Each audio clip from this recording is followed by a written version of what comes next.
இப்போ நம்ம நீர்மோர் செய்யலாம். வெயில் குடிக்க நீர்மோர் குடிச்சோம்னா நல்லது உடம்புக்கான. நீர்மோர் ஒரு கப்பு தயிர் ஊற்றிக்கலாம்.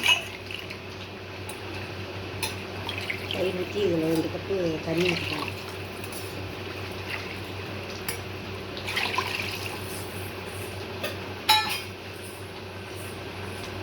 உப்பு கொஞ்சம்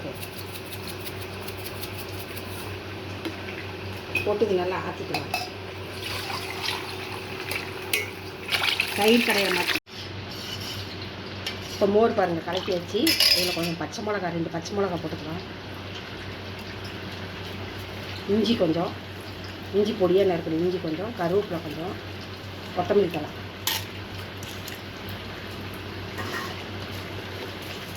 சீரகம் கொஞ்சம் போட்டுக்கலாம். பாருங்கள் நீர்மோர் தயாராகிடுச்சு. வெயிலுக்கு கொடுத்தோம்னா இது வயிற்றுக்கெல்லாம் நல்ல குளிர்ச்சி. இந்த மாதிரி நீர்மோர் செஞ்சு நீங்களும் சாப்பிடுங்க. எப்படி இருக்குன்னு